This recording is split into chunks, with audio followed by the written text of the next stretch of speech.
계속해서 광주 전남권이었습니다. 내년 대통령 선거를 앞두고 광주시와 전남도는 지역 공약 발굴에 한창입니다. 새 정부의 국정과제로 채택되면 사업이 탄력을 받을 수 있기 때문인데요. 광주시는 20개 중점 사업을 확정 발표했고 전라남도도 해상풍력 등 에너지 산업을 중심으로 조만간 확정할 예정입니다.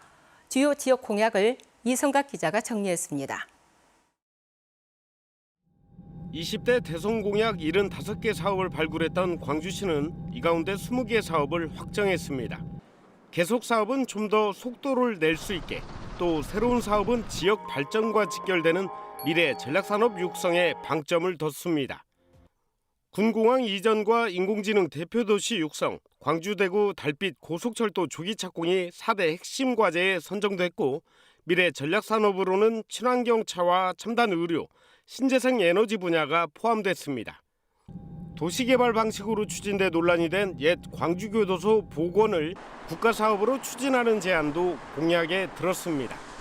특히 에너지와 첨단 의료단지 등은 호남권 공동으로, 대구와 연계한 달빛철도 등 초광역 사업도 지역 공약에 포함됐습니다.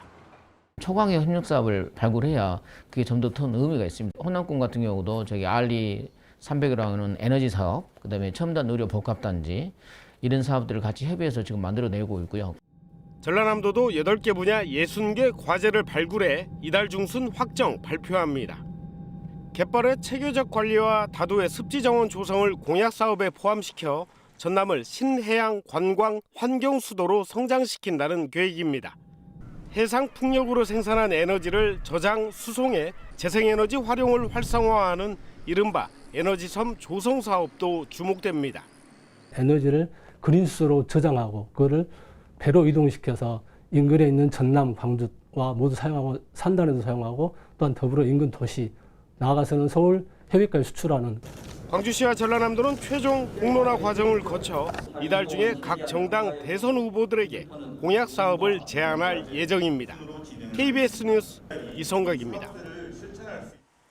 광주 글로벌모터스가 처음 위탁 생산을 맡게 된 현대차 경영 SUV 디자인이 공개됐습니다.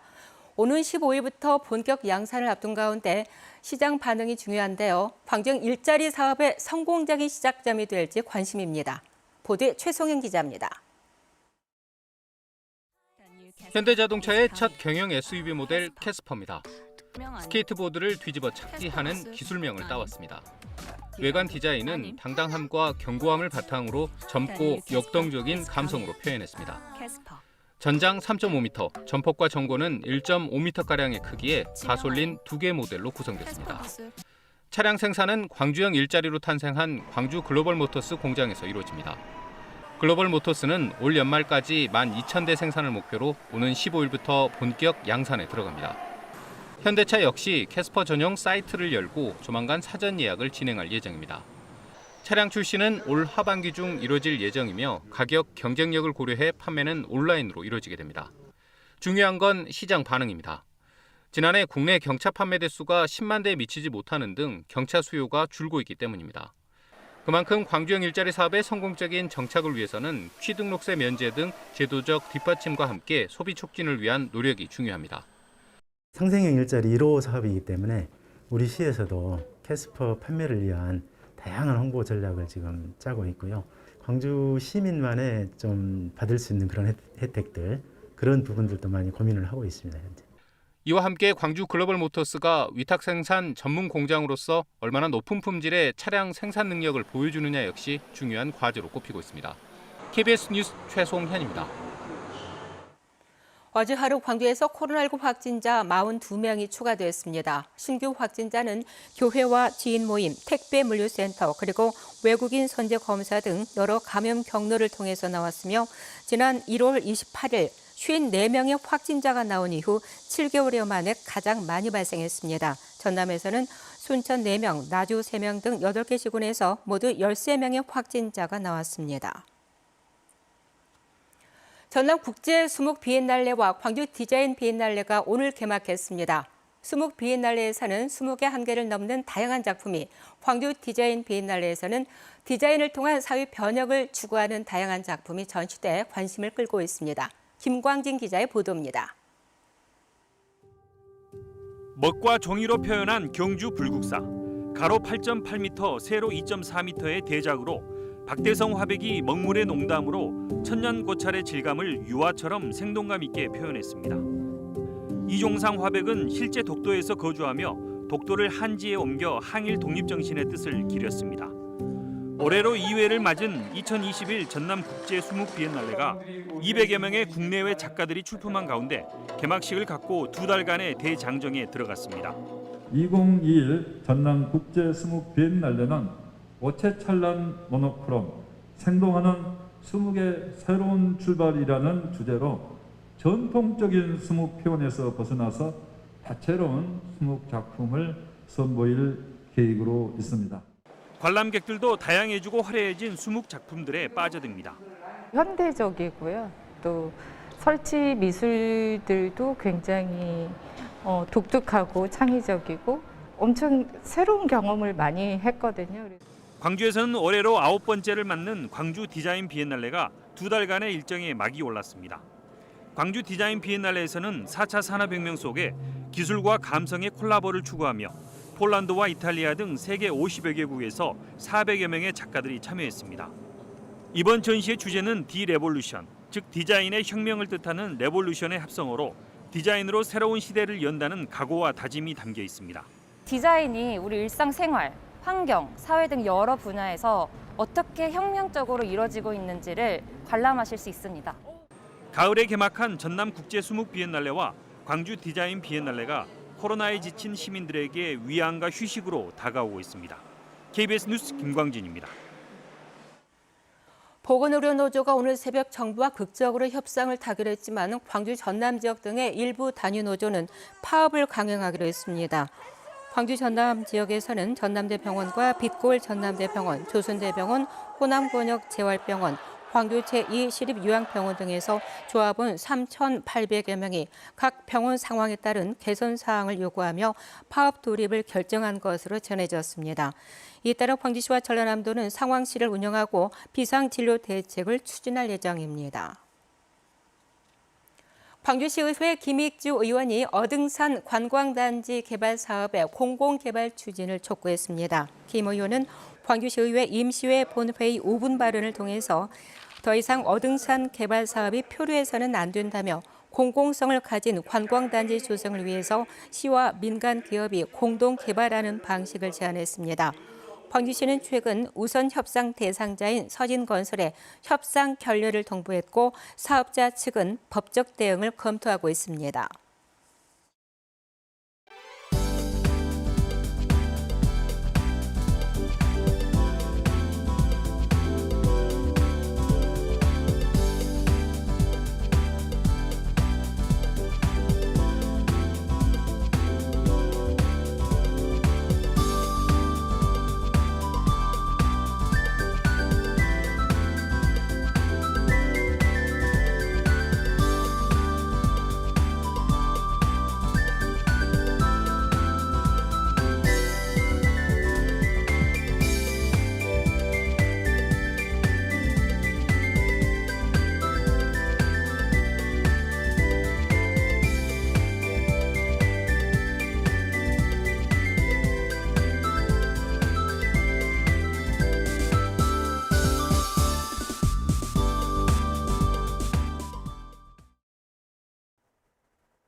오늘 청명한 가을 하늘은 보지 못하겠지만 더위가 주춤하면서 비교적 선선하겠습니다. 대부분 지역이 어제보다 기온이 내려가겠는데요. 한낮 기온 광주가 25도에 머물면서 어제보다는 2도가량, 평년보다는 4도가량이나 밑돌겠습니다. 내일 새벽까지 비 소식도 있습니다. 특히 낮부터 남해안을 중심으로 천둥, 번개를 동반한 시간당 30에서 50mm의 폭우가 쏟아지겠습니다. 내일까지 예상되는 비의 양은 광주 전남 지역에 10에서 40, 많은 비가 예상되는 남해안 지역은 20에서 60mm고요. 일부 지역은 80mm 이상의 많은 비가 내리겠습니다. 다음은 자세한 지역별 기온입니다. 오늘 아침과 낮 기온 모두 대부분 지역이 어제보다 낮겠습니다. 낮 최고 기온 나주 24도, 담양 26도로 대부분 지역이 25도 안팎에 머물겠습니다. 여수와 광양이 낮 최고 기온 24도로 어제보다는 4, 5도가량 낮겠습니다. 목포도 낮 최고 기온 25도로 현재 기온과 큰 차이는 없겠고요. 강진과 해남 26도까지 오르겠습니다. 신안도 한낮 기온 25도에 머물겠습니다.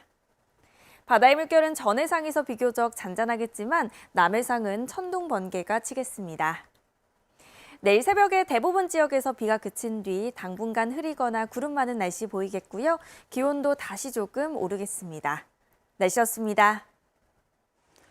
최근 수도권을 중심으로 김밥 식중독 사고가 잇따르고 있는 가운데 광주 지역에서 판매되는 김밥은 안전한 것으로 나타났습니다.